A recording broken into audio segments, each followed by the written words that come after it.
What are 5 trades the Seattle Mariners can pull off this offseason? Let's talk about it.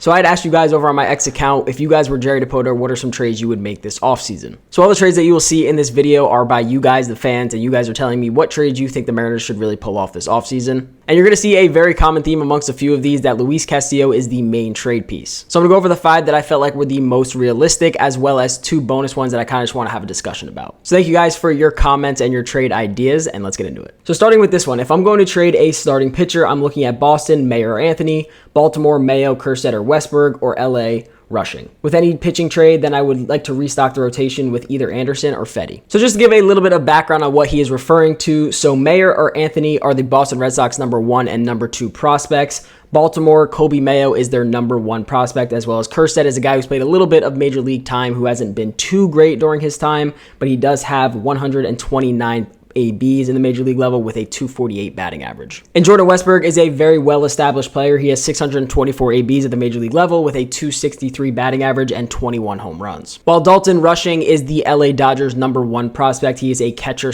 / outfielder who has an ETA at the major league level in 2025. So my thoughts on this trade is I like the idea of which you're going for. I like involving Jordan Westberg in this conversation because he is a major league player who has some decent experience at this level, and he has shown that he can play at this level efficiently. While my biggest thing is, while these guys are number 1 and number 2 prospects in some of these organizations, that does not mean the prospects are going to pan out like everyone thinks. So I like the concept of if you are going to trade a starting pitcher, whoever it may be, you are going to probably want a decent prospect in return, but as well as you're also going to need a major league ready player. And then refilling the rotation with Eric Fedde or Tyler Anderson is basically the move I don't mind either. I don't mind filling the guy with whoever we get rid of with a guy that has experience and can be a 5th starter in this rotation. So overall, I think I'm going to give this trade about a B. I just think it's missing a few valuable pieces in which the Mariners could get in return for trading one of their starting pitchers. Now, like I said, these next few trades are going to have some commonality to them. As you're going to see, Luis Castillo is going to be discussed a lot, but let's get into the first one. So Luis Castillo for Max Muncy. Saw this somewhere else, but I like it. So this was actually one of the trades that I was a big fan of because Max Muncy is a 34-year-old, so he's definitely on the older side in terms of major league age,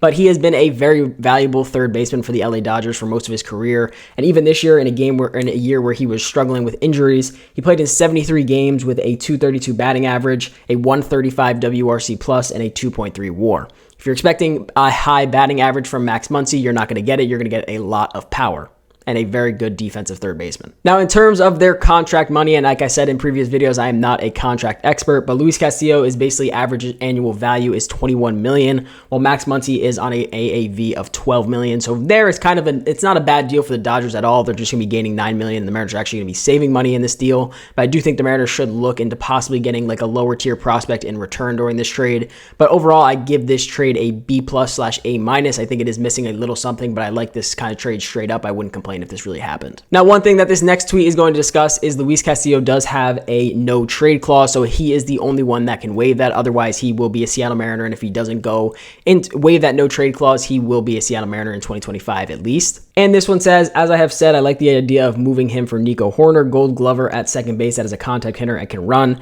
It also saves money to use elsewhere. So Nico Hoerner is a 27-year-old second baseman on the Chicago Cubs. This season, he had 7 home runs with a 273 batting average, a 103 WRC plus, and a 3.9 WAR. His AAV going forward after his extension with the Cubs is $11.67 million. So the Mariners will be saving about $10 million in that deal if they were to make that trade go through. So I like where this trade starts. Like I said, I think it is missing something here. I like the idea of getting Nico Hoerner, who is a very good defensive player, but his offense is kind of just meh. He'll hit for high average, but he won't definitely drive in tons of runs. He definitely won't hit for a lot of power.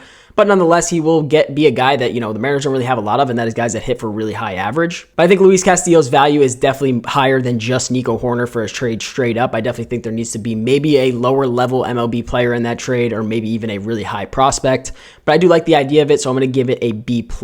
So when I said Luis Castillo is going to be the main topic of this video, I meant it. Here is another trade idea. The dream scenario here would be St. Louis receives Luis Castillo, JP Crawford, and a low-level minor league prospect, maybe 1 or 2, and the Mariners receive Nolan Arenado and profits. So in my personal opinion, I definitely think this is probably one of the most realistic trades. I think giving away JP and Luis Castillo is a lot for a guy like Nolan Arenado. Listen, he's a very good player. Notoriously, he has had a great career, but he is definitely aging. He is going to be 34 next season. This season, he had Probably one of the least impressive years of his career, I'd say, offensively, with a 272 average, 16 home runs, a 102 WRC plus, and a 3.1 WAR. Now, mind you, he has a fantastic glove. He's a Gold Glove third baseman, but his offense definitely has been down and has been down over the past few years. His AAV is $30.56 million, which is a lot for a guy like Nolan Arenado, who has been struggling the past few seasons for his terms. But he will be a free agent in 2028, so you will have him for a few years if you make this trade go through. I just think maybe a guy like JP is a lot to ask. You're removing a piece of the infield just to add one, so it really just balances itself out at the end of the day, as well as removing a starting pitcher. So in my opinion, maybe change this to Luis Castillo, a higher level prospect, and then maybe one or two lower level prospects for Nolan Arenado. Otherwise, I do like this idea. I don't think it's a bad idea to bring someone like Nolan Arenado in who's going to at least hit for high average as well as some mediocre power. As he's getting older, his power has decreased.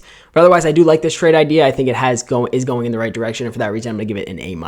And here we go again with another Luis Castillo trade. This one says Matt Olson for Luis Castillo. Now, if I'm being honest, and this may be a little biased on my part just because I think this would be a great deal for the Mariners to pull off, Matt Olson for Luis Castillo straight up seems like the most balanced deal I've heard in a while. Matt Olson, who is coming off a down year and will be going into his age 31 season.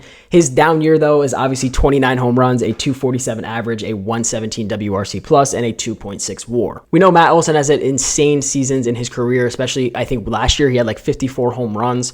This is definitely a guy that provides a lot of value. Also, he has played 3 straight 162 game seasons, so he plays every single game. But for a Braves rotation that could arguably use another starter, especially one that does not get injured as often as their guys do. Someone like Luis Castillo, who is very durable and plays a lot of innings year in and year out. And their AAVs are almost the exact same. Matt Olson makes $21 million every single year based on his contract. So while I do think the Mariners will have to sweeten up this deal somehow, some way with a little something extra, I do think this is arguably one of the best deals and one of the most possible ones that I think the Mariners, and I would love for the Mariners to do, which gives you a first baseman every single day. So for that reason, I'm going to give this one an A- as well. So now moving into our 2 bonus ones, and this one says, I'm selling the farm for a championship. So as of right now, the 2024 prospect rankings, the Seattle Mariners have 5 players in the top 100, Cole Emerson, Cole Young, Luzardo Montes, Harry Ford, and Fanine Celestine. I'm probably saying his name wrong. I know I am, but nonetheless, they have 5 players in the top 100. 2 of these prospects have an ETA at the major league level at 2025.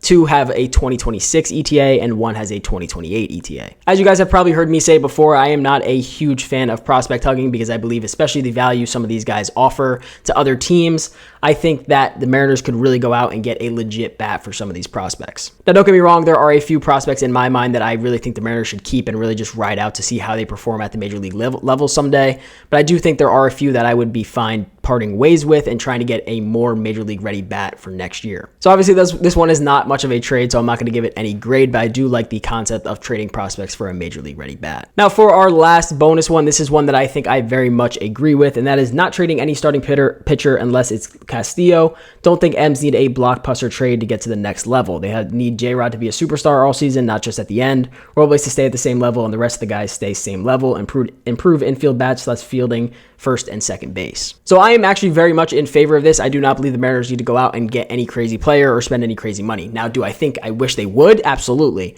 But I don't think they need to be a competitive team next year. You're going to need Julio to put it together for a full season, as well as other guys have some bounce back years like JP Crawford, Mitch Garver, guys like that are really just going to have to bounce back and perform at a much higher level for this team to succeed. So as weird as it sounds, I do believe the Mariners can get better by adding, guys like maybe Gleyber Torres, who, is a pretty good offensive bat, but really not great at defense. Guys like that, I think that they can go out and get, and it's not anything crazy to most teams. It's not any blockbuster trade or anything like that. And I do believe the Mariners will be competitive next year, even if they stood still and did absolutely nothing. Now, obviously, I don't want them to do that. I want them to go out and get better, but I do believe they will be competitive no matter what next year. But I hope you guys did enjoy this video using some of your guys' trades. I appreciate you guys commenting under my post so I can use these for a video.